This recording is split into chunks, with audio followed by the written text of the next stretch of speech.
আসসালামু আলাইকুম ভিউয়ার্স, আশা করি সকলে ভালো আছেন। স্মার্ট আরএমজি লার্নিংয়ের পক্ষ থেকে আপনাদেরকে জানাই স্বাগতম। সম্মানিত ভিউয়ার্স, আজ আমি আপনাদেরকে দেখাবো যে একটা গার্মেন্টস প্রোডাকশন ফ্লোরে কীভাবে গার্মেন্টস ফিনিশ করতে হয় এবং সেই ফিনিশিং গার্মেন্টসগুলো কীভাবে প্যাকেজিং করতে হয়। ভিউয়ার্স, আপনারা জানেন যে শিপমেন্ট যাওয়ার আগে একটা গার্মেন্টসকে বিভিন্ন ধরনের প্রসিডিউরের মাধ্যমে সেই গার্মেন্টসটাকে প্যাকেজিং করতে হয়, তারপর শিপমেন্ট করতে হয়।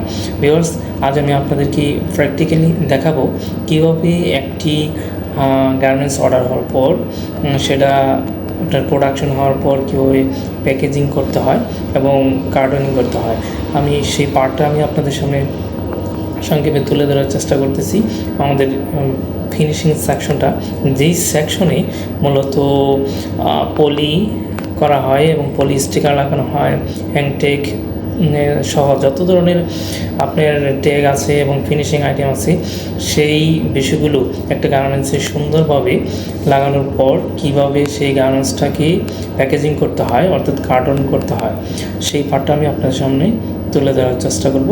তাহলে ভিউয়ার্স, চলুন মূল ভিডিওতে যাওয়ার আগে আমি আপনাদেরকে একটা ছোটো রিকোয়েস্ট করি, আপনারা আমাদের চ্যানেলটা অবশ্যই সাবস্ক্রাইব করে রাখবেন, যাতে পরবর্তী আরও গুরুত্বপূর্ণ ভিডিও এবং বিভিন্ন সেকশনের প্র্যাকটিক্যাল কাজগুলো আমি আপনাদের সামনে শেয়ার করতে পারি।